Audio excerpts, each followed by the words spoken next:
Bonjour et bienvenue sur l'âme agit encore, je suis Flora. On se retrouve ici pour une guidance à 3 choix dont je ne connais pas encore le sujet. Je vais demander aux cartes quel est le sujet de cette guidance.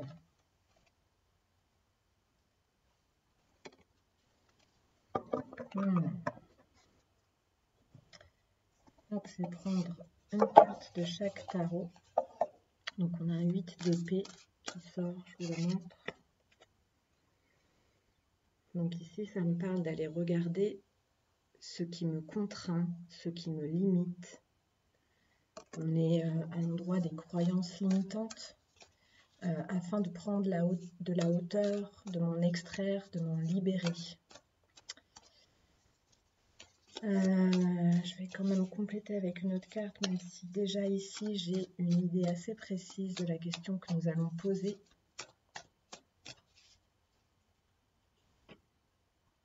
Ouais. On est sur du transgénérationnel et du karmique. Donc c'est une croyance limitante assez profonde, assez ancienne. Et je vais tirer une autre carte avec le Lumina Tarot.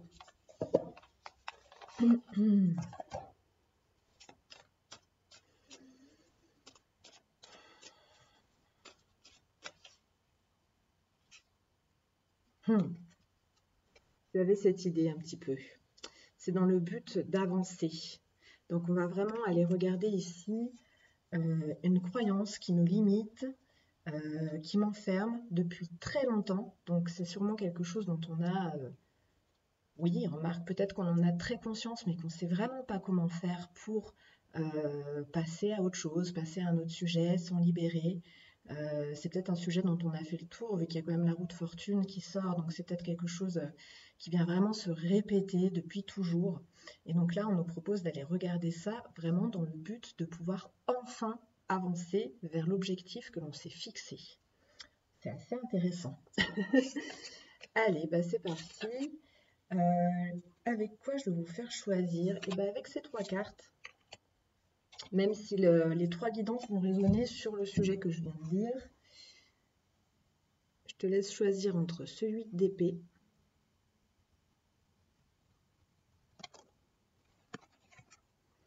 cette roue de fortune,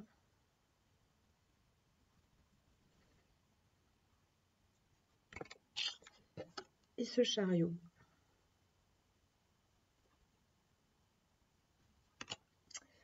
Voilà, et je vais commencer le tirage. Là, je suis avec le Lumina Tarot, donc je vais rester avec celui-là pour l'instant.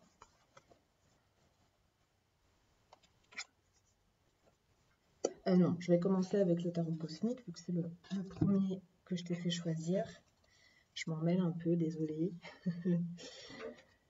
Allez, bah avant de commencer, je t'invite à regarder sous la barre de description pour voir un petit peu qui je suis, les accompagnements que je propose, les différentes guidances que je propose. Tu peux aller voir sur mon site internet.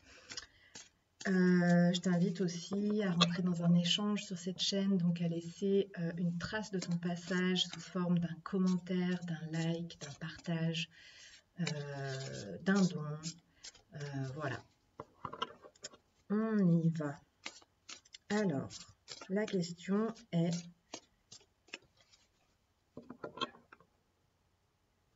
qu'est-ce que je dois? De quoi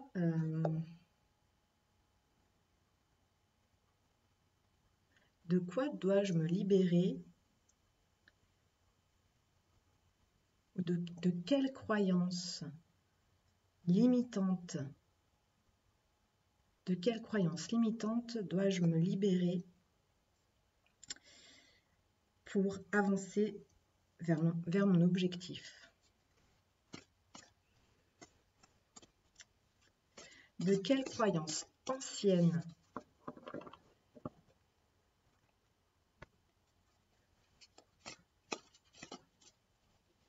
ou de quel cycle répétitif dois-je me libérer pour avancer vers mon objectif? De quelle croyance ancienne, dois-je me libérer pour avancer vers mon objectif? Allez, donc on va d'abord regarder où nous en sommes maintenant. De quelle croyance limitante dois-je me libérer pour avancer vers mon objectif? Donc, on a un 7 de bâton.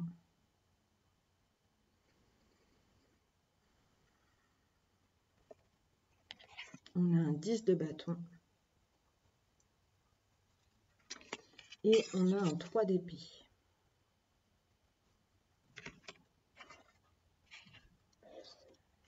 Ouais, je vais en tirer 5 comme d'habitude. C'est de l'impro, alors c'est un peu plus hésitant que d'habitude. D'habitude, j'ai ma strat qui est bien définie. Là, je la découvre un peu en même temps que vous. J'aime bien y aller aussi comme ça, vraiment à l'intuition au fur et à mesure. Qu'est-ce qui bloque et comment je traverse?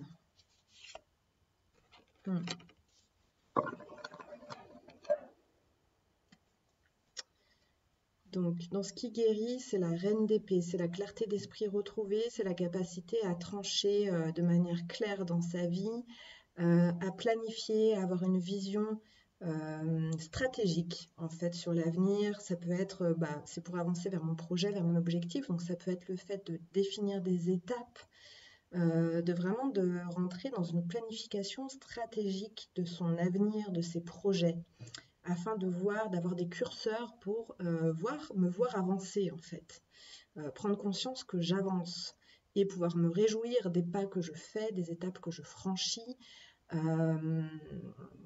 Voilà, il y a être vraiment la capacité à s'assumer dans le monde, à avoir conscience de son intelligence, de sa clairvoyance, vu qu'elle est, on la montre au monde en fait.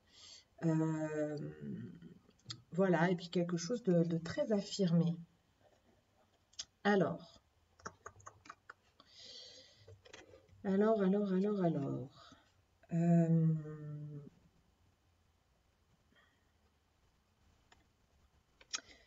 Donc, après ce 3 d'épée, on a les amoureux.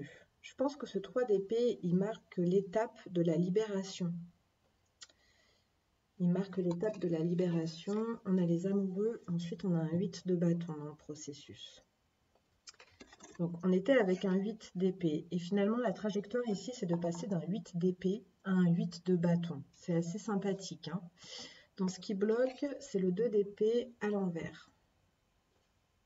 Un conflit intérieur qui n'est pas conscient. Comment je traverse ce 2 d'épée? Avec un 4 de bâton, en célébrant la joie au quotidien. Et toutes les étapes que je franchis. Je regarde un petit peu ce que j'ai derrière cette reine d'épée. Oh, on a un roi d'épée qui est pas loin.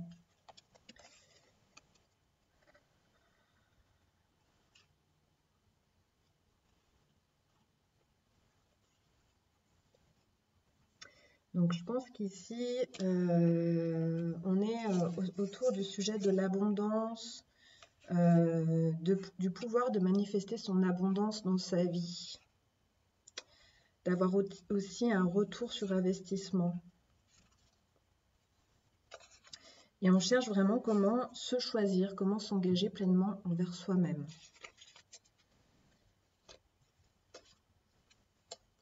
Ok. On a pas mal d'éléments. Donc, en gros, ici, on est sur une détermination, une motivation très forte, ancrée dans l'aspect du sacrifice. Donc, c'est quelque chose qu'on porte depuis très longtemps. Et c'est une manière de donner son énergie dans le monde, une manière de s'investir qui est très habituelle. On est habitué à s'investir dans une posture sacrificielle, tellement qu'il y a plein d'endroits où on ne doit même pas le voir, je pense. Ici, ça peut s'adresser à des personnes qui, dans leur travail, sont dans un travail d'aide, d'accompagnement aux autres. En fait, ici, on est dans l'aspect sauveur. Hein. On est vraiment dans l'aspect sauveur. Ce qu'il y a, c'est que ça amène un peu toujours sur un sentiment d'échec, sur un sentiment d'abandon, sur le fait que tout ce que je donne aux aux autres de manière tout à fait sincère, les autres le prennent et s'en vont. Et s'en vont avec ce que j'ai donné. Souvent, il n'y a même pas de reconnaissance que j'ai donné quelque chose. Donc, c'est de ça qu'on se libère. C'est de ça qu'on se libère. Et ça passe, pour se libérer, ça passe par les amoureux. C'est dans le fait de s'engager à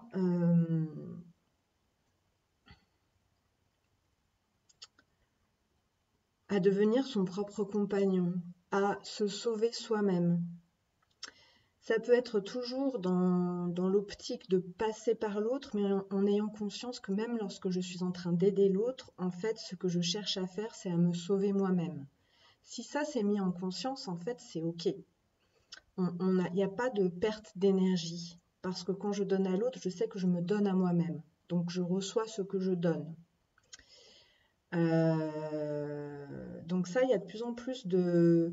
On est déjà en train de vivre ce processus et avec ça s'ajoute la capacité à demander de l'aide, à travailler en groupe, à faire partie d'une équipe, à me sentir partie prenante d'un collectif. Donc je ne suis plus tout seul. Ça peut être, si je reste sur cet exemple de personnes qui sont dans un travail d'aide, ça peut être le fait de rentrer dans un travail d'équipe autour de ce travail d'aide, de rentrer dans un travail par exemple pluridisciplinaire où on accompagne la souffrance des personnes avec plusieurs regards, plusieurs métiers, et donc on n'est plus tout seul à porter toute la douleur du monde, on porte la charge à plusieurs.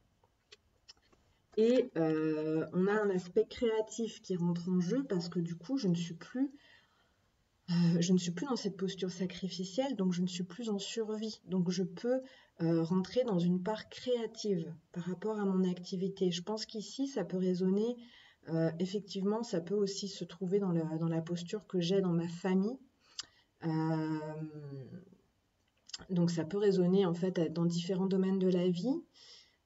Je pense qu'il y a l'aspect ici familial, relationnel, et l'aspect professionnel que je sens assez présent. Il y a quelque chose qui se transforme dans l'aspect professionnel.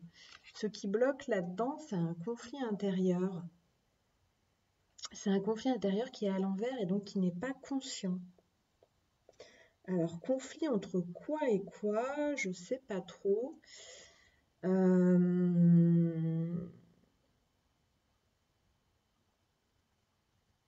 Je ne sais pas trop. Il y a quelque chose encore qui est encore inconscient ici. De toute manière, la manière de le traverser, c'est pas forcément d'en prendre conscience, c'est vraiment de me relier à ma joie. Ma joie doit devenir l'indicateur principal dans ma vie. C'est-à-dire que lorsque je m'aperçois qu'il n'y a plus de joie, le matin, je me réveille, j'ai pas d'élan, c'est pas joyeux de me mettre à faire ce que j'ai prévu de faire. À ce moment-là, il faut que je change de programme. Faut que ça change. Il faut absolument que ce que je fais au quotidien soit relié à ma joie. C'est ça l'engagement premier dans lequel je rentre désormais. Et c'est ça qui va me délivrer de ce conflit intérieur. Je ressens qu'il y a de la culpabilité. Ouais. C'est un conflit intérieur qui est relié à de la culpabilité. J'ai l'impression qu'ici, je m'adresse à des personnes qui ont vraiment programmé qu'elles doivent se racheter d'un péché qu'elles ont commis, d'une erreur qu'elles ont commis. Cette posture sacrificielle, elle est vraiment portée par de la culpabilité profonde, en fait. Et c'est ça qui rentre en conflit. Je vais aller demander des infos supplémentaires sur cette histoire.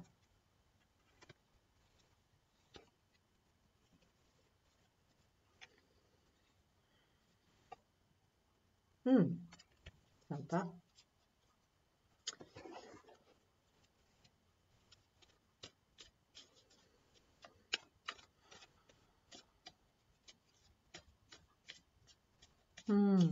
Ouais.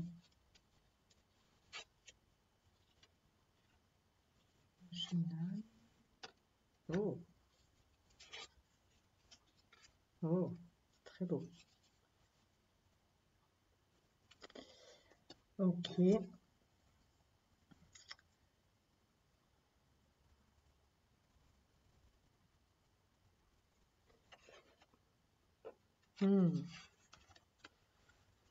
Alors, dans les informations complémentaires, on a la réunion qui rappelle vraiment ce 8 de bâton.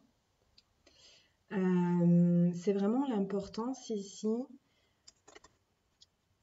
Au lieu de rester dans cette habitude que j'ai pris de prendre en charge les problèmes, prendre en charge tout ce qui m'arrive dans ma vie, y compris dans ce que je fais pour les autres, j'ai pris l'habitude de le prendre en charge seule, de ne pas en parler à personne, de trouver les solutions par moi-même et de mener ce mouvement tout seul de A à Z. Ici, ce qui est proposé, c'est de rentrer dans la joie de l'échange, de la discussion, d'apprendre à demander conseil autour de soi, d'apprendre à échanger des idées, à déléguer des choses, en tout cas cette posture sacrificielle, elle est beaucoup aussi branchée sur une solitude profonde.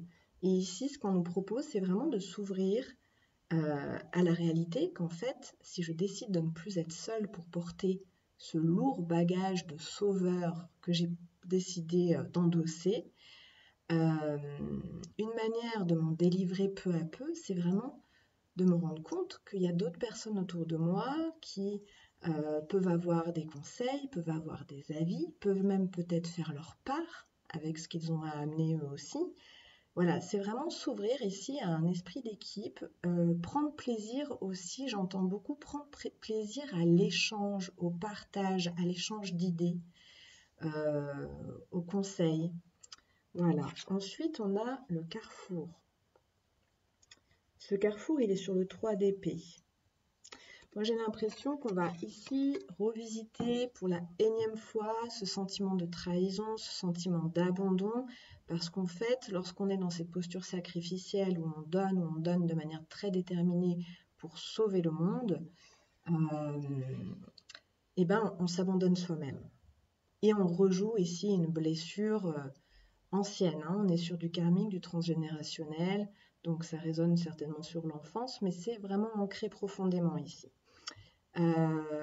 Et donc là, quand je revis cette blessure profonde sur laquelle je me suis fondée, sur laquelle j'ai fondé vraiment mon identité, ma manière de fonctionner, je peux choisir de m'engager à ne plus m'abandonner, de m'engager à, en tout temps, en tout lieu, être présent pour moi-même.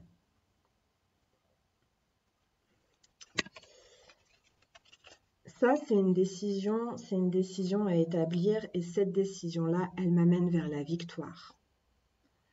Elle m'amène vers la manifestation de mon abondance, elle m'amène sur la reprise de mon pouvoir, elle m'amène sur un leadership, un charisme,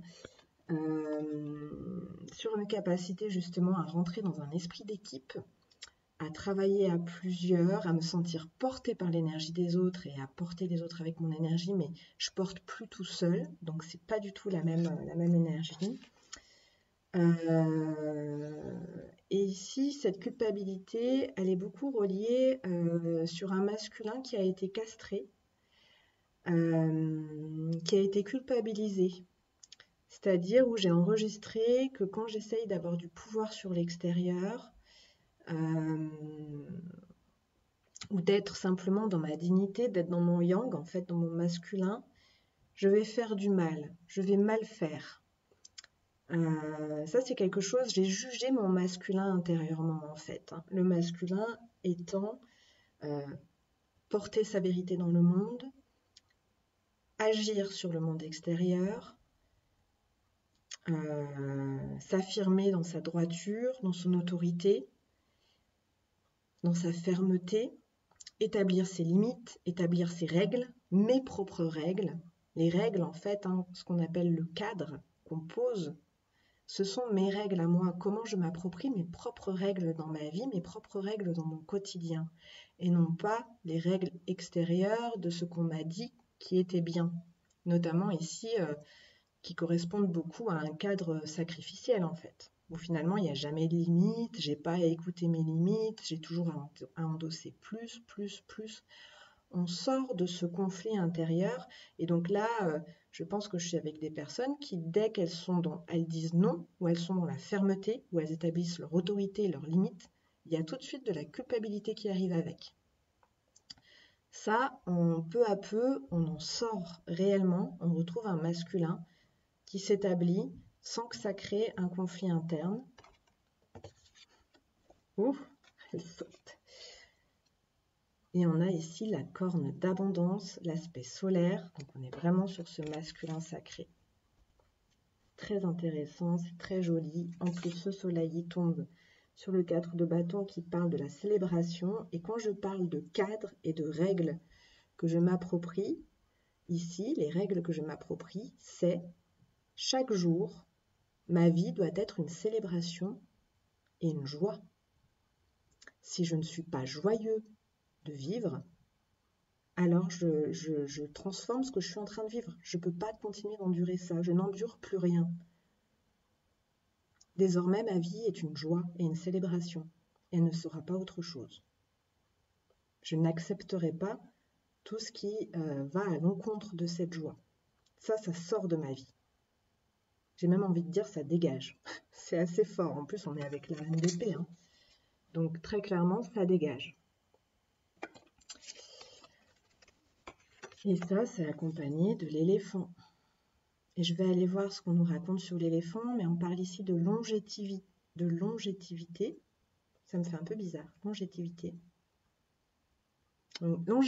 Longévité, c'est ça.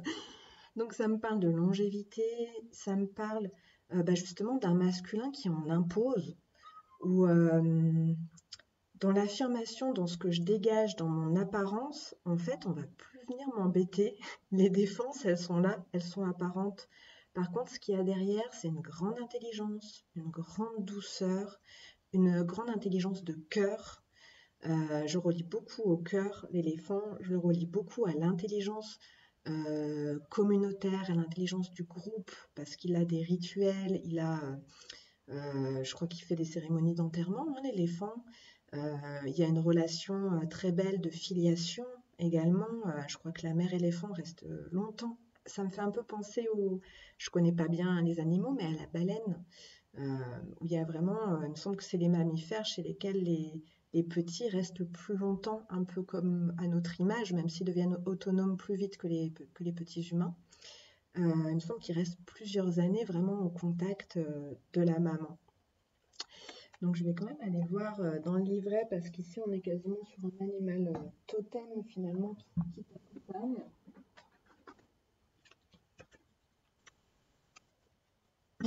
Et c'est l'oracle.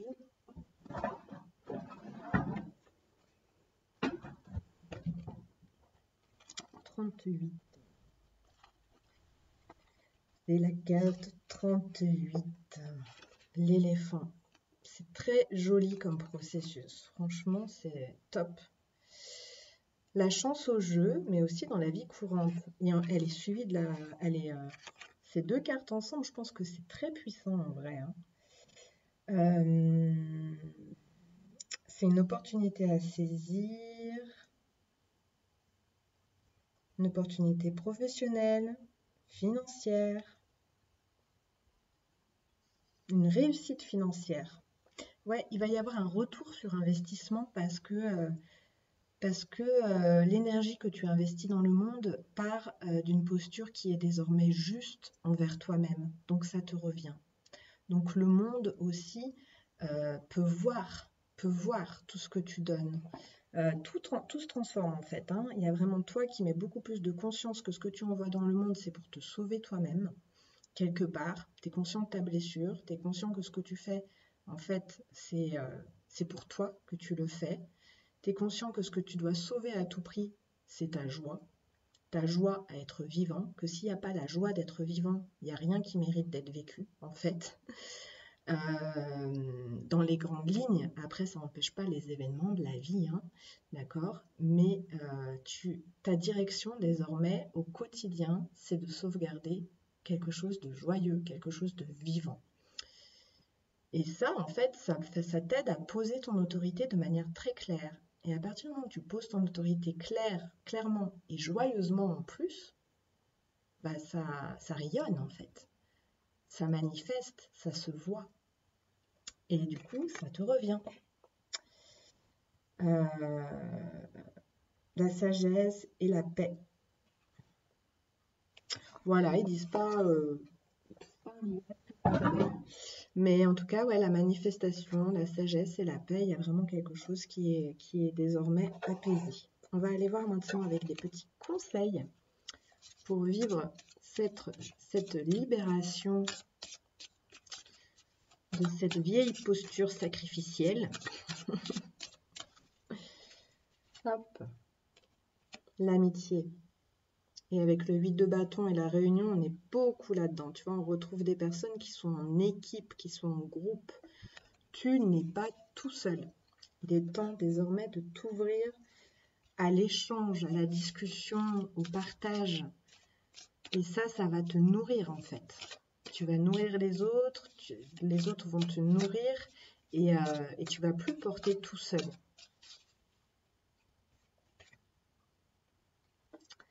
Le lâcher prise. Ça demande beaucoup de lâcher prise. Parce que dans la posture du sacrifice et du sauveur, il y a beaucoup de contrôle en fait. On a pris l'habitude d'être tout seul et de gérer les choses de A à Z tout seul. Donc en fait, on contrôle tout le processus. S'ouvrir à la délégation, s'ouvrir à l'échange, c'est accepter de faire rentrer dans le processus des visions, des idées, des énergies qui ne sont pas la mienne. Donc ça demande de lâcher le contrôle. Mais c'est encore plus riche. Chakra sacré. Il y a un basculement sur de la créativité. Tu sors de la survie et tu t'ouvres à la créativité. Tu vas dans un aspect beaucoup plus relié à ton âme d'artiste. Peu importe ce que tu fais, hein. Ce qu'on fait, on peut le faire avec vraiment des énergies très différentes. On peut le faire en subissant, on peut le faire en survivant, ou on peut le faire joyeusement en ayant des idées créatives, en amenant du renouveau dans quelque chose qui peut être très systématique, très habituel. Et on peut amener des nouvelles idées, voilà, si on est branché sur le chakra sacré, en fait, ça devient vibrant, ça devient joyeux et créatif. Et c'est ça qui se transforme pour toi. Joker, pluie. J'agis en dehors des conditions extérieures. Ouh, c'est joli cette carte. C'est une pluie multicolore. C'est le Joker. Donc ici, ça peut me parler peut-être des fois de conditions qui sont vraiment pas idéales, justement, pour sortir de cette posture de sacrifice, pour sortir de ce contrôle, où il y a beaucoup peut-être à des moments de pression extérieure, d'attente. Aussi, quand on a habitué un environnement à ce que ce soit nous qui prenons en charge à peu près tout, lorsqu'on a adopté cette posture de sacrifice, de sauveur, l'environnement est habitué à ça. Donc le jour où on se retire, où on lâche le contrôle, où on laisse faire, et du coup on rend aux autres leur propre responsabilité sur les décisions qu'ils ont à prendre et sur ce qu'ils ont eux-mêmes à prendre en charge, ça leur fait tout bizarre.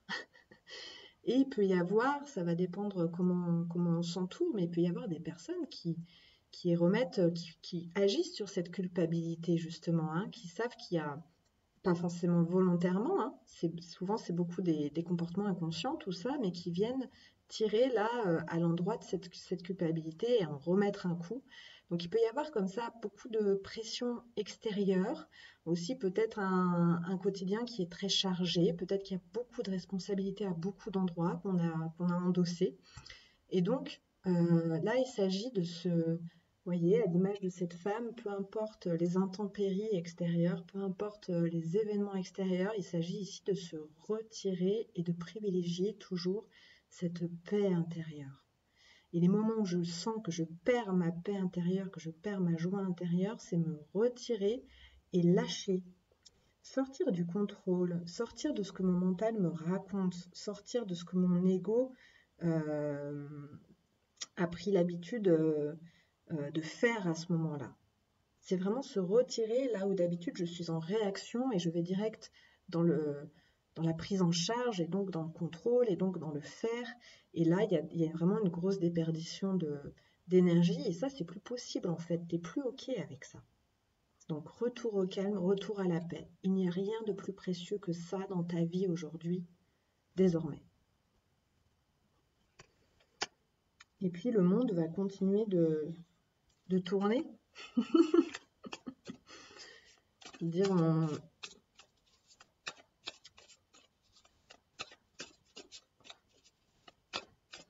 il n'y a rien pour lequel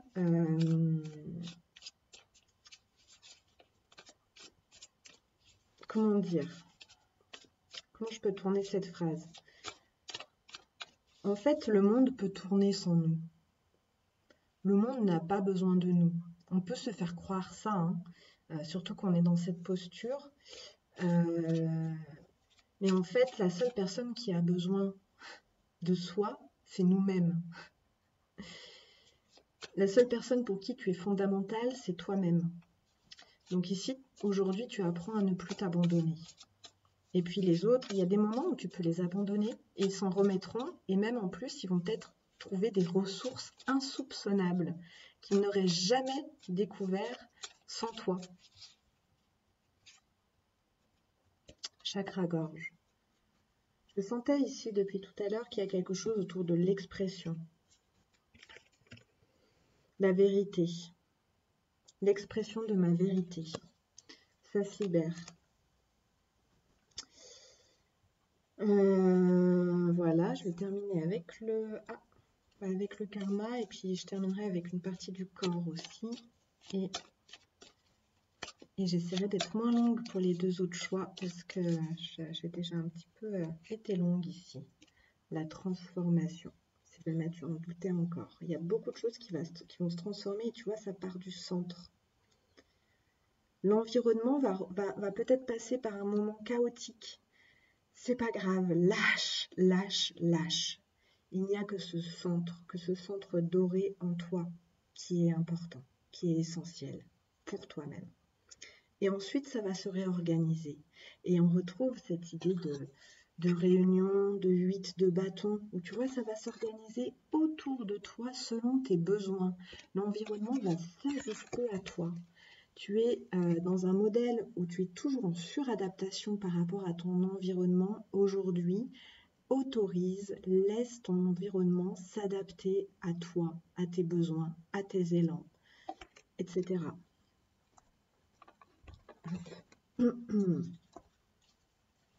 Allez, avec l'oracle du corps, on a quelque chose de très global. On a un éveil à soi. Et tu vois, il y a on s'étire, on retrouve de l'espace et de l'oxygène à l'intérieur de soi. Ça, encore une fois, c'est ça l'essentiel dans ta vie aujourd'hui. C'est plutôt chouette. Voilà, mon cher groupe 1. Laisse-moi un petit retour sous la vidéo. Prends grand soin de toi, de cette paix, de cette joie. Et je t'embrasse. À bientôt. Allez, on va passer sur le choix numéro 2. Je fais un petit peu de rangement.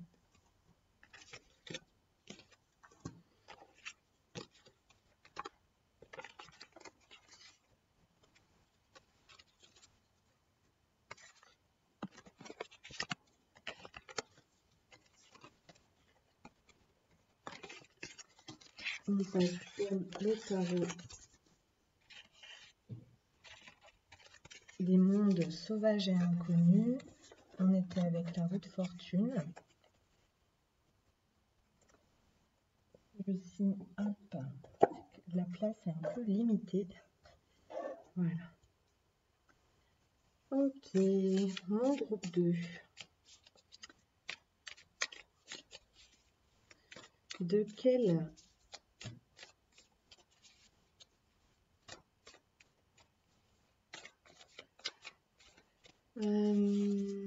De quelle croyance ancienne je me libère pour avancer vers mon objectif? De quelle croyance ancienne je me libère pour avancer vers mon objectif? De quelle croyance ancienne je me libère, cher groupe 2, pour avancer vers mon objectif?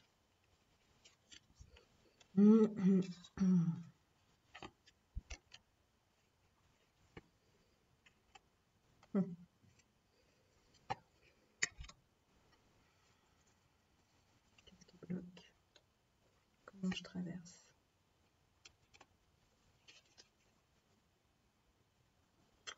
Le père de bâton.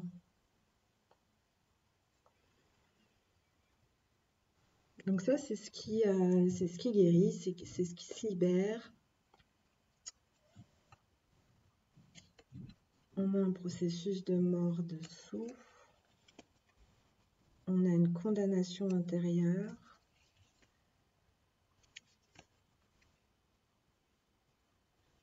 Une fille de pentacle à l'envers, un pair de coupe à l'envers, une tempérance.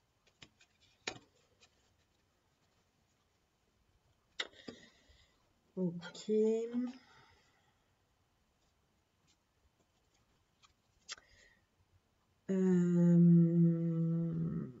On a pas mal de bâtons, on a pas mal de pentacles. J'essaye de prendre un petit peu de voir un petit peu. Je vais te partager au fur et à mesure. Ici, on est avec le 6 d'épée à l'envers.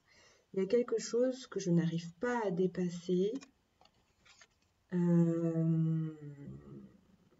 Le 4 de pentacle est quelque chose de joyeux habituellement, mais ici, c'est quelque chose d'enfermant. Ça me restreint dans un petit espace de joie où je me contente de très peu. Donc, c'est une croyance que je peux me contenter de peu, que je n'ai pas à souhaiter plus que ce que j'ai déjà. C'est une croyance limitante qui limite mon espace de vie, l'espace dans lequel m'épanouir, l'espace dans lequel grandir, l'espace dans lequel me nourrir. C'est un espace de pauvreté. C'est un espace... Alors, ce qui bloque, c'est un 7 de bâton. Alors, attends, je vais te montrer la suite du processus. On arrive ensuite sur une ermite. Donc ça me ramène à aller chercher ma richesse à l'intérieur, mon abondance à l'intérieur, à rentrer dans une introspection, à chercher ma propre sagesse, mon feu intérieur. Et d'ailleurs, c'est ce que tu fais. À me rendre compte de mes richesses, de mes dons, de mes talents, et à m'engager dans un travail quotidien pour cultiver ces dons et ces talents. Donc c'est ça que tu libères. En fait, c'est très joli parce que tu sors de cet espace très petit, très restreint dans lequel tu t'es habitué à vivoter parce que il n'y avait même pas assez de place et assez d'espace pour vivre vraiment. Et en fait, ton espace illimité, finalement, c'est de l'intérieur que tu le retrouves. Donc je pense que dans ce qui se transforme en ce moment, c'est cette capacité à revenir à soi. Peut-être que tu as trouvé une pratique de méditation, une pratique de prière, une pratique de recueillement intérieur. En tout cas, quelque chose par lequel tu arrives aujourd'hui à aller contacter cette fortune intérieure que tu portes en toi, ce trésor intérieur, tes dons, tes talents, ta richesse. Tu es vraiment au contact de ça. Qu'est-ce qui bloque? C'est un 7 de bâton. Comment tu traverses ce 7 de bâton? Avec un 8 de bâton à l'envers. Moi, depuis tout à l'heure, j'entends qu'il y a quelque chose ici autour de la sexualité. Il y a des condamnations anciennes qui sont en train de mourir, une culpabilité qui est en train de mourir. Je pense que c'est pas mal relié à ta libido, à ton énergie sexuelle, à ton plaisir euh, sensuel, sensoriel. C'est un peu, j'entends qu'ici on vient d'un endroit où prendre plaisir, quelque part, c'était sale, où le plaisir a été sali. Il peut y avoir de l'histoire de perversion derrière tout ça. On est sur la route fortune, donc on est toujours sur du transgénérationnel et du karmique. Donc ici, je sens qu'il y a une sexualité qui a été salie, en fait. Et que du coup, bon, c'est de là d'où on vient un peu tous, hein, avec le grand l'égrégore catholique, judéo-chrétien, on est sur une libido, un plaisir à vivre qui est particulièrement chez les femmes, mais chez les hommes, il n'est pas très épanoui non plus, hein, cet aspect de plaisir sexuel, de plaisir à vivre en fait, hein, parce que la libido, c'est beaucoup plus large que la sexualité, mais lorsqu'on coupe cette libido, on coupe également le plaisir à vivre. C'est-à-dire que dans notre manière de vivre, on n'est pas branché sur tiens, est-ce que cette expérience me procure du plaisir?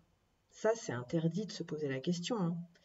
Donc, on vient de là, en fait, et on ne va pas regarder à cet endroit parce que la sexualité a été salie. Il y a aussi un enfant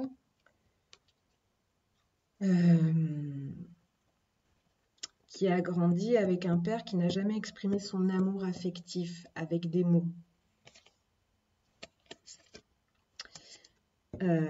Et certainement que ce père a transmis cette idée de sexualité sale, de plaisir sali, et en plus, il n'exprimait pas l'affection du cœur. Donc, il y a vraiment un truc ici où au niveau affectif, c'est assez coupé, et au niveau sexuel aussi. C'est pas très joyeux, enfin, c'est pas... voilà, c'est comme ça. Donc ça, c'est en train de guérir. On a la tempérance et dessous, on a la roue de fortune. Donc peu importe ce que tu es en train de faire maintenant, ben, tu es en train de rebrancher hein, cette autorisation à vivre depuis un branchement affectif, c'est-à-dire un cœur qui est nourri affectivement. Et ici, on me met beaucoup le curseur sur cette sexualité qui est en fait ce feu sacré. C'est au niveau chakra racine, chakra sacré, qui retrouve le droit à vivre au risque, du coup, d'écarter les murs habituels dans lesquels on progresse d'habitude.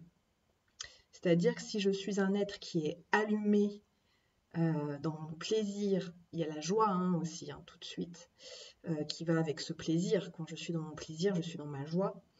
Et ben, je vais prendre beaucoup plus de place finalement que ce que j'ai l'habitude. Donc, les 4 murs dans lesquels j'évolue habituellement vont devoir s'agrandir. Je vais devoir trouver un espace beaucoup plus grand. Je vais devoir déménager dans une maison plus grande qu'un 2 pièces, pour donner un exemple. Et ça, tu le fais en étant très relié à ton être dans sa globalité. Ça part beaucoup, ça part d'une quête spirituelle en fait. C'est par ton... Alors spirituel, mais pas désincarné. C'est spirituel. Là, tu as vraiment capté à quel point tu portes en toi la lumière divine. Et que cette lumière divine, eh ben, tu la retrouves à la fois dans ton cœur, dans le domaine affectif, tu la retrouves à la fois dans ton sexe, dans le domaine du plaisir, de la libido, de la sensualité. Tu le retrouves, et puis à la fois dans l'esprit, avec les nouvelles idées. Et ce que tu découvres là-dedans, hein, c'est également des talents. Hein. Tu découvres des dons et des talents. Et tu vois, c'est joli avec cette ermite en forme de tortue. J'ai l'impression que tu couves ces dons et ces talents et ensuite tu les déploies. Tu trouves comment les déployer dans ton quotidien. Tu dépasses ça avec un 8 de bâton. Donc il y a l'aspect... ici, moi j'ai l'impression que c'est quelqu'un qui se met vraiment au contact de ses guides. Parce qu'on est dans un esprit d'équipe, mais tu vois, ce 8 de bâton, il est à l'envers et il est en dessous de cette ermite. Donc c'est comme si dans cet espace de voyage intérieur, de méditation, de prière, je sais pas, il y a vraiment ici une ressource intérieure que tu trouves qui est énorme parce que tu étais tellement limité à l'extérieur, en fait, il n'y avait plus rien à faire à l'extérieur. Là, tu en étais à un point où la seule libération possible, elle peut ne se faire que de l'intérieur et tu as enfin trouvé cette porte d'entrée en toi.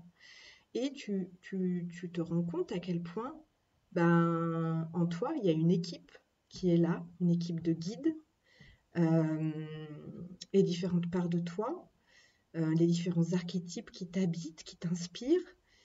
Et tu es au contact, tu es en dialogue avec cette équipe qui te guide sur comment déployer ce trésor, cette richesse intérieure, comment la déployer dans ton quotidien, comment l'emmener dans ton monde extérieur. C'est très joli. Je vais demander des petites infos supplémentaires.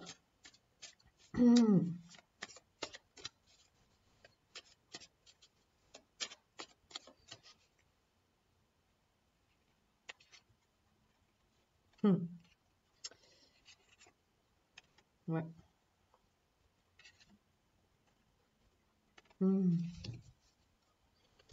Très chouette.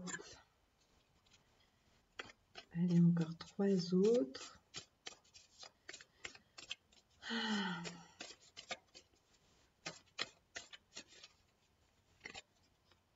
Oh.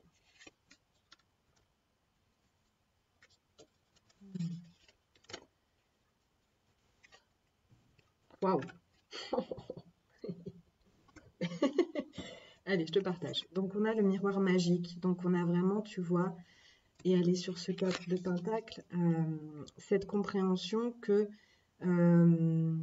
comment tu te libères de cette croyance limitante qui, en gros, est que toi, tu es quelqu'un qui doit se contenter de peu. C'est là d'où tu viens. Hein. Donc, c'est la croyance transgénérationnelle karmique que tu dois être quelqu'un de petit, qui ne se voit pas trop, qui se contente de peu, beaucoup d'humilité, beaucoup de... j'ai Pierre Rabhi là qui me vient. De comment il appelait ça lui? J'ai lui qui me vient mais j'ai plus son terme. La nanana heureuse. Ou en tout cas on se contente de peu et on est heureux avec ça. Et c'est très bien. Ça c'est une ressource que tu as. Tu sais faire, te contenter de peu. Mais c'est aussi prendre peu de place, exister peu, être humble. Il y a quelque chose, tu vois, qui est toujours très restreint. Et en fait, c'est bien de savoir le faire et que ça soit une ressource. Mais c'est bien à d'autres moments d'être capable, d'être autorisé à prendre plus de place, à rentrer dans une joie exubérante, à faire du bruit, à être dans, tu vois, dans l'opposé. C'est important dans la vie de pouvoir visiter les polarités opposées, de ne pas être coincé dans une seule polarité. Et là, c'est un peu ça, tu vois. C'était des polarités très restreintes dans un tout petit espace. Et donc ça, tu savais plus comment en sortir finalement, et tu as trouvé cette porte d'entrée intérieure avec ce miroir magique. C'est en toi que se trouve l'issue pour agrandir cet espace, la clé pour agrandir, pour pousser les murs, pour ouvrir les portes. Ensuite, on a la carte de l'amitié. Donc ici, ça me parle surtout d'une amitié profonde envers soi-même, envers son équipe intérieure, envers ses guides, ses différentes parts, parce qu'elle est sur l'ermite. Mais après, ça peut très bien, du coup, se manifester extérieurement avec avec une ouverture sur le monde extérieur, sur le monde de l'amitié, tout à fait. Mais ici, c'est vraiment l'amitié envers soi-même. Dans les richesses que tu découvres et le trésor que tu découvres, c'est beaucoup autour de ton pouvoir à travers la parole et les mots que tu choisis. Tu prends conscience finalement, ici il y a des dons et des talents et il ne serait pas improbable que ces dons et ces talents que tu te découvres soient en lien avec l'expression. Alors, l'expression c'est très large, mais en tout cas tu trouves comment exprimer qui tu es. Et c'est quand même la parole ici. Donc c'est peut-être une manière de t'exprimer dans le monde, de te dévoiler à travers les mots qui se transforment aujourd'hui. Et c'est aussi le pouvoir des mots que tu choisis, le pouvoir de l'éloquence. Il y a quelque chose comme ça. On trouve l'araignée, et tu vois, c'est sur ce 7 de bâton qui est interdit. Donc ici, moi je vois beaucoup un pouvoir féminin, c'est ce que je disais tout à l'heure, c'est exactement ça, parce que l'araignée, c'est beaucoup elle nous ramène beaucoup à la matrice, elle nous ramène beaucoup à l'aspect matriarcal finalement, c'est un féminin puissant qui fait peur, qui peut nous rappeler le féminin blessé, et tu vois en plus elle est là si tu veux. Donc il y a aussi une matrice dans laquelle tu es enfermé. Alors peut-être que tu avais une mère très contrôlante, très enfermante, et que du coup tu as peur de faire un peu la même chose, tu as peur de ton pouvoir féminin, que tu sois un homme ou une femme. Et donc c'est aussi pour ça que tu éteignais ce feu. On est avec le psychisme, avec l'araignée également. Je vais aller regarder dans le livre. On nous en dit un peu plus. Oui, ce livre, moi, je l'aime pas trop, mais bon, des fois, il y a des infos un peu supplémentaires.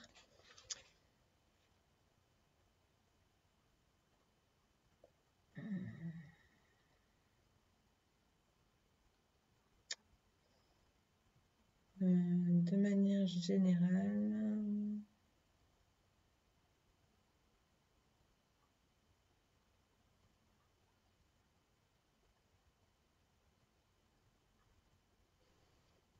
Il y a l'histoire de ramification spirituelle. Je pense que tu es en train, tu es dans ton exploration spirituelle. Tu ne passes plus par quelqu'un d'extérieur pour explorer ton monde spirituel. C'est vraiment, tu as trouvé ta porte d'entrée dans ton monde spirituel et tu es en train de créer des nouvelles ramifications. Mais ça, tu te l'interdis un peu. Tu as peur de ça. Tu as peur des conséquences que ça pourrait avoir sur le monde extérieur. Il y a quelque chose qui te freine là-dedans.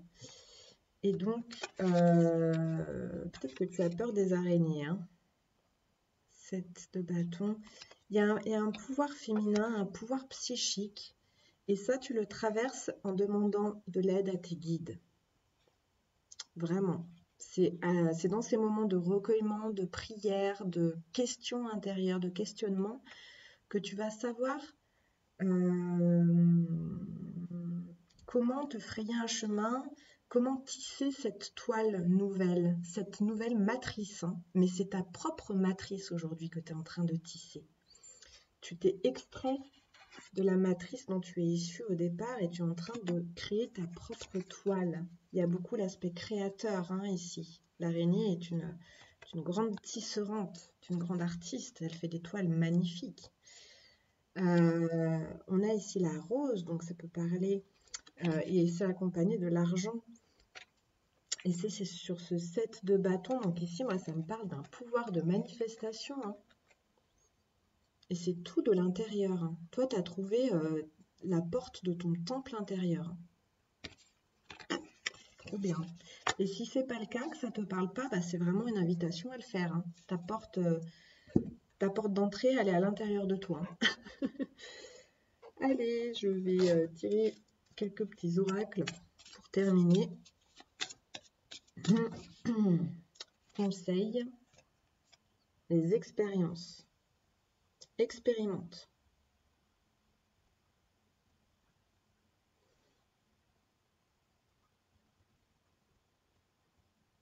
Wow. C'est un œil cette lune, elle est belle. Donc, il y a l'aspect d'avoir trouvé ta porte d'entrée à l'intérieur de toi, mais à un moment donné, c'est pour le ramener dans l'expérience. D'ailleurs, c'est ce que tu fais avec ce 7 de Pentacle. Tu es en train de découvrir tes forces, tes dons, tes trésors. Et ensuite, tu pars les expérimenter dans le monde, au quotidien, à travers des petites choses. Tu expérimentes, tu expérimentes, tu expérimentes. L'action est très importante. Il ne faut pas rester coincé dans l'étape retraite intérieure, quoi. Engagement. Tu t'engages pleinement dans ces expériences. Tu sais d'où elles sont branchées, en fait, les expériences que tu te donnes à vivre aujourd'hui. Elles sont branchées sur cette écoute de ta guidance intérieure. Donc, du coup, tu y vas, même si c'est des expériences peut-être un peu qui sortent du quotidien, qui sortent d'un ordinaire que tu connais jusqu'ici. C'est des expériences qui te sortent de ta zone de confort, mais tu y vas, tu es engagé. Il y a l'abondance directement. Il y a directement l'abondance. Ça répond directement parce que tu es branché à ta guidance intérieure. Et puis à ton plaisir. Il y a beaucoup le plaisir. Le cœur est là aussi, l'affectif. Je me détends, bleu ciel. Je me détends sans m'attacher au résultat. C'est l'expérience pour l'expérience. Ton âme a besoin de faire des expériences. Elle se contrefout du résultat.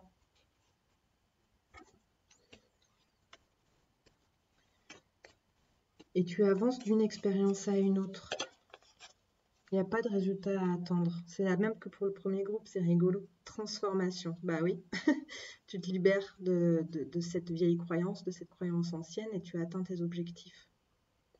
Donc comme j'ai dit dans le 1, tout part de ton centre. Mais ça tu le sais, c'est ce que vraiment nous dessine ton processus. Et du coup, tout ce qui est autour, ton environnement, s'adapte à toi. Si je pars de mon centre pour aller dans le monde répond et donc s'adapte à mes besoins, mes envies, rentre en résonance en fait. Quand les choses sont posées depuis le centre, on est dans la logique du moindre effort. Il n'y a pas d'effort. L'effort à faire, c'est réussir à aller dans cette rencontre avec soi lorsqu'on n'a pas l'habitude ou pas le droit.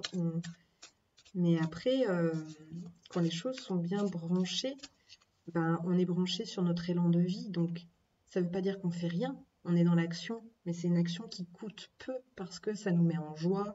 On est porté dans cette action. L'émerveillement. Par rapport à ce que je viens de dire, on est là-dedans. Voilà mon groupe 2.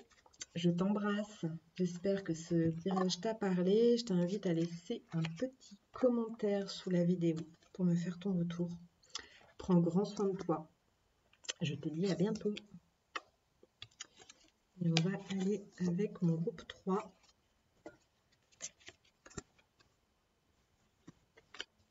Je fais un peu de rangement avant.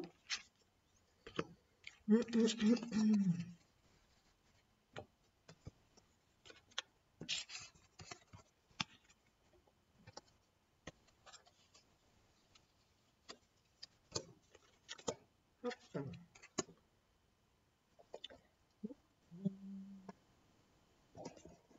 Donc je prends le tarot. Voilà. Groupe 3. De quelle croyance ancienne je me libère pour avancer vers mon objectif? De quelle croyance ancienne le groupe 3 se libère pour avancer vers son objectif? De quelle croyance ancienne le groupe 3 se libère pour avancer vers son objectif? Ça va failli tomber. Hop.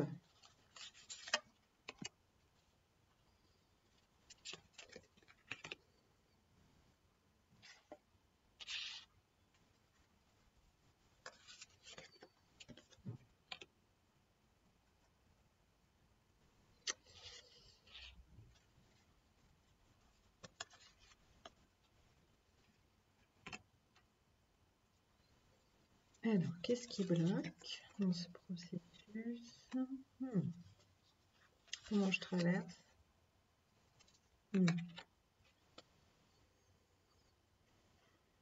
Ok. Donc, ce qui se libère et ce qui guérit, c'est le 4 de bâton, qui est la célébration de la vie au quotidien, la joie.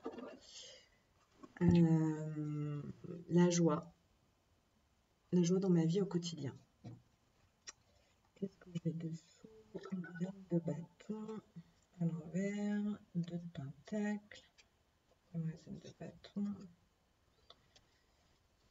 de coupe, le monde, bâton, chevalier d'épée.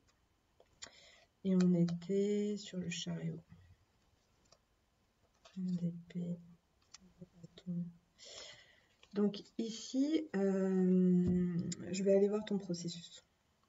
Je vais te partager ton processus et je vais voir ce qu'il y a au fur et à mesure. On est avec un 5 d'épée. On est branché sur un sentiment de pauvreté. Et un 6 de bâton.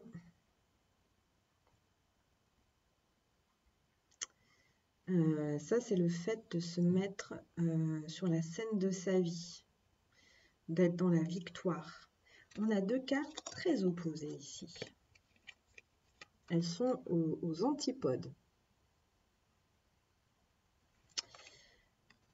D'être dans la victoire.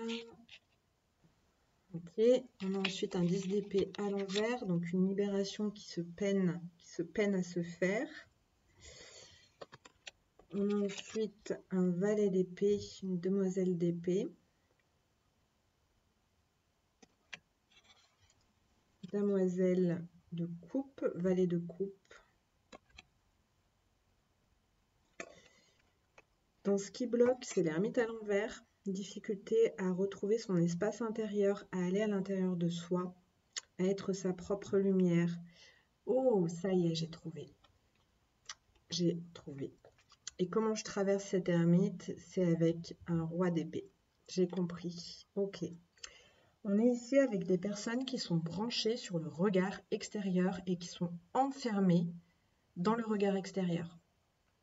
Donc, c'est des personnes qui ne croient pas dans leur propre richesse intérieure ou qui en doutent fortement et qui, du coup, compensent ça en essayant d'être vues par les autres, de recevoir l'approbation des autres, de recevoir les acclamations, les applaudissements, la reconnaissance extérieure. En fait, c'est ça.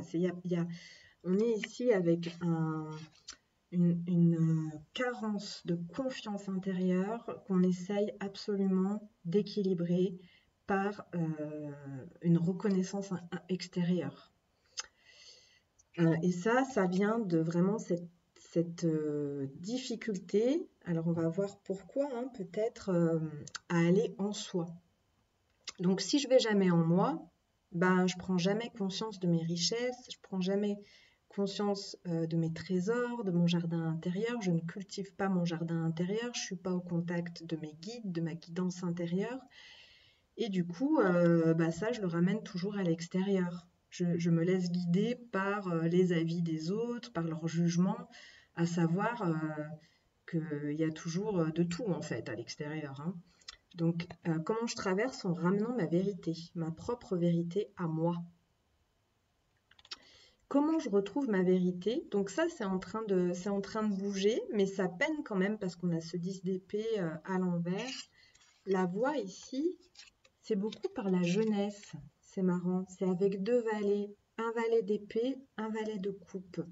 Donc c'est beaucoup dans la curiosité, mais j'entends ici que c'est un éveil de l'esprit, mais aussi un éveil de l'esprit par rapport à qui je suis. Mais bien sûr que ça peut passer par les autres également. Ça peut être aussi apprendre de nouvelles choses. On est vraiment ici dans une curiosité, un éveil intellectuel en fait, et un émerveillement au niveau affectif, au niveau du cœur. D'accord? Quasiment une naïveté. C'est une énergie très juvénile qui vient ici te libérer d'un 10 d'épée que je retourne. Et donc cet ermite à l'envers, tu le dépasses, ou tu arrives à le retourner en amenant ta propre vérité. Alors peut-être que j'ai affaire aussi à des personnes qui sont très pures, très innocentes. Et du coup, qui ne pensent pas détenir véritablement de sagesse. C'est peut-être des personnes à qui on a dit qu'elles étaient un peu naïves, qu'elles étaient... il y a peut-être ici un manque en tout cas, il y a un manque de confiance en soi, ça c'est sûr, un manque d'estime intérieure, mais même, j'ai l'impression, la croyance peut-être que je suis un peu bête parce qu'un peu naïve, ou naïf, alors que ça n'a strictement rien à voir, d'accord? C'est une capacité à garder une pureté d'esprit. Ton esprit est resté pur, ton cœur est resté pur. Ça n'a rien à voir avec ton intelligence, à part si l'intelligence, c'est le fait de perdre sa pureté. Mais tu vois, ça n'a rien à voir. C'est juste que tu ne te présentes pas dans le monde à partir de ton savoir mental, à partir de ta tête et de ton intellect. Et c'est sûr que dans notre monde, ça, c'est décalé. Mais tu es loin d'être bête. Au contraire, tu as une grande vivacité d'esprit, tu as une grande capacité de régénération, une grande pureté de cœur et d'esprit. T'appréhendes pas du tout le monde par les jugements, à part les jugements envers toi-même. Et voilà, je vais retourner voir ça. Donc là, ce que tu sauves désormais, c'est ta joie. Il y a peut-être quelque chose ici qui n'est pas vraiment joyeux dans cette manière de fonctionner. Ça doit être aussi très épuisant, très fatigant d'être toujours branché sur le regard extérieur. En fait, tu peux jamais te lâcher la grappe et tu as toujours besoin de ce regard pour te rappeler ta valeur. C'est comme si sans le regard de l'autre, tu n'existes pas ou tu existes dans une pauvreté intérieure. Donc ici, la voie, c'est beaucoup d'aller chercher, ouais, j'ai des frissons, d'aller chercher cette ermite, d'aller chercher cette voix intérieure, d'aller chercher cet espace intérieur. Donc ça peut être, tu vois, juste 10 minutes par jour, de prendre un temps pour te poser en silence, ferme les yeux, vois ce qui se passe, vois ce que tu sens. Si tu n'arrives pas tout seul, tu peux aussi faire des petites méditations sur Internet, tu vois. Il y a différentes méditations guidées sur Internet et ça peut être sympa, ça peut être intéressant pour aller sentir qui tu es à l'intérieur et découvrir à quel point ton monde intérieur est riche. En plus, ça ne m'étonnerait pas que tu aies énormément d'imagination. L'imagination, c'est la première des richesses intérieures qui nous est énormément volée par tous ces écrans qui sont là partout, tout le temps, depuis le plus jeune âge. Dès qu'il y a les écrans, on perd la capacité d'imagination. Et donc revenir dans ces espaces de méditation, dans ces espaces également de créativité, si jamais l'art te parle, toutes les expressions artistiques ou les explorations intérieures reliées à ton imagination vont vraiment te permettre de te dévoiler à toi-même ta propre richesse intérieure à laquelle personne n'a accès à part si tu décides d'y donner accès par de la création ou par de l'expression, du partage. Et tu vois, on est ici dans un espace intime qu'il s'agit de te réapproprier. Je vais regarder un peu ce qui s'est passé. Quelque chose de très déséquilibré.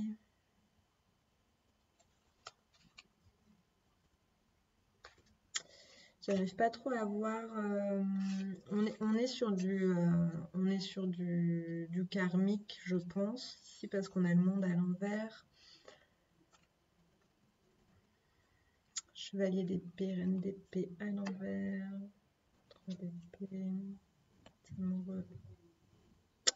J'arrive pas trop à voir d'où ta blessure t'est issue. En dessous de la joie, on a une reine de bâton à l'envers. Donc, on avait peut-être une maman dépressive. Donc ça a beaucoup coupé notre autorisation à être joyeux. Et puis certainement une hypervigilance à regarder comment vont les autres autour. Peut-être qu'en tant qu'enfant, on était beaucoup branché sur comment va maman. Et du coup, on a peu pris l'habitude de regarder comment moi je vais. En tout cas, ça a créé un déséquilibre. Ouais, il y a Il y a quelque chose ici de traumatique, hein, mais j'ai du mal à aller voir de quoi il s'agit. Je pense qu'il y a eu des jugements forts qui ont été portés sur nous, des condamnations,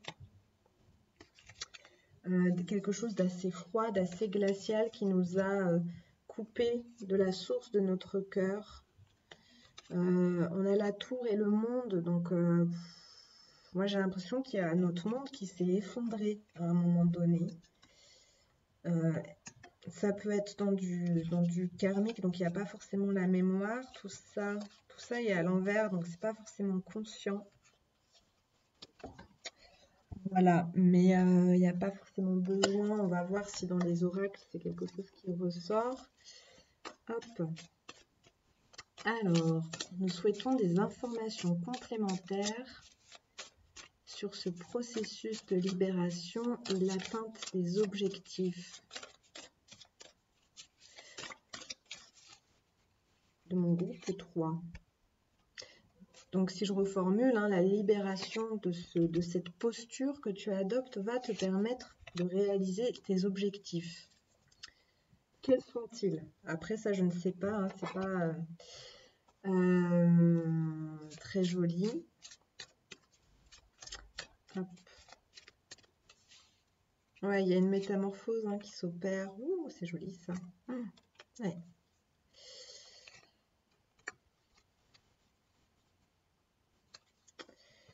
Alors, donc on a la pyramide qui est posée, pardon, sur ce 6 de bâton. Donc ici, on a une capacité à prendre de la hauteur par rapport au regard extérieur.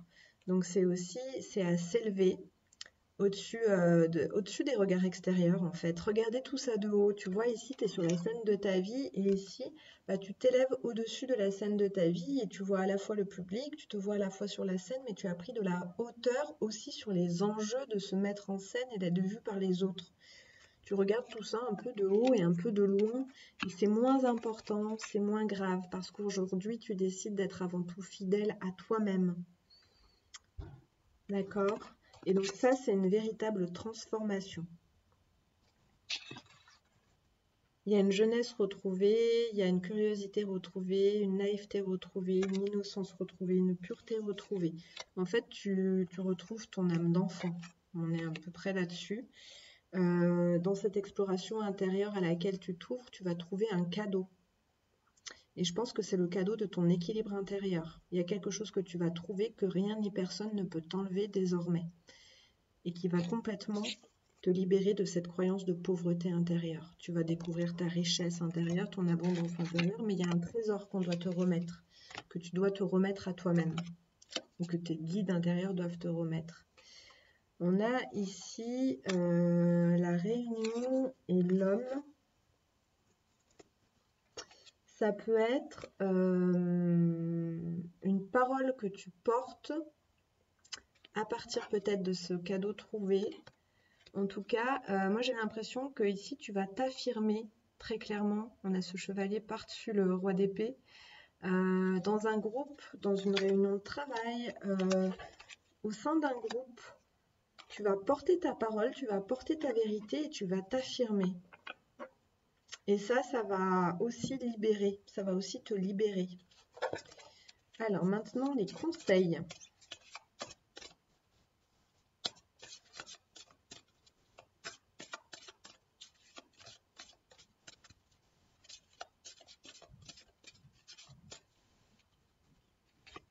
Dans mon groupe 3.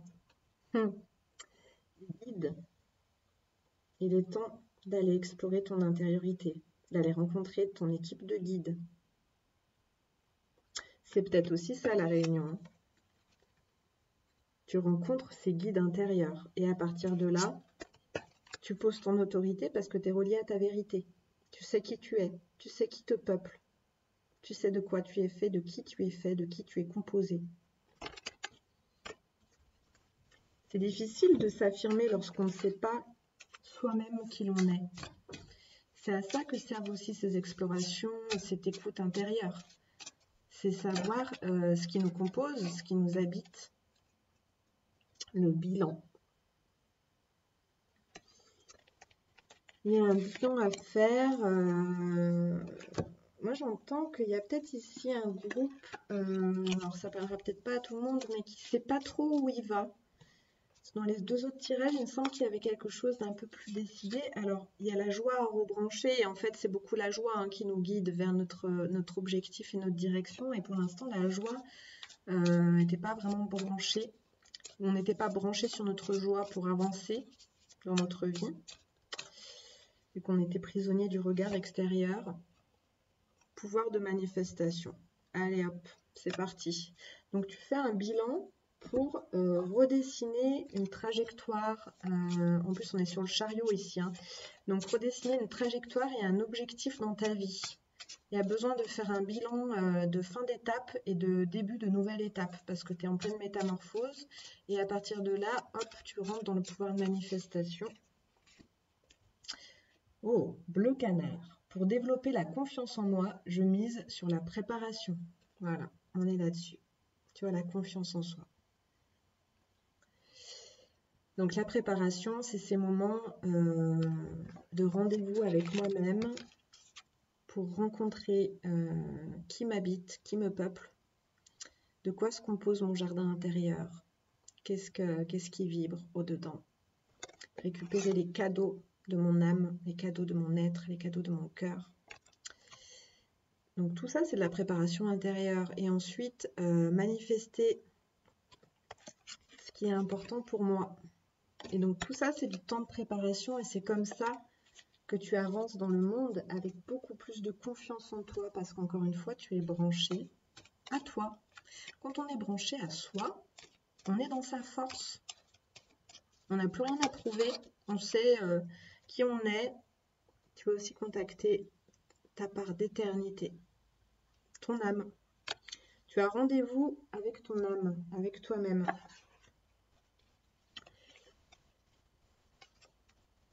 Donc, si ça parle à des personnes qui sont déjà dans ce processus, ça te dit juste de continuer sur ta lancée. Hein, que là, tu es sur la bonne voie.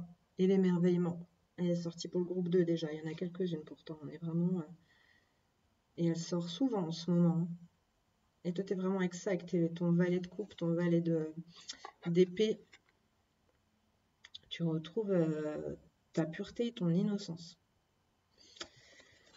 Voilà mon cher groupe 3, je t'invite à laisser un petit commentaire, un petit like, un petit retour. Prends grand soin de toi, je te souhaite le meilleur. Merci de m'avoir écouté jusqu'ici. Je t'embrasse. À bientôt.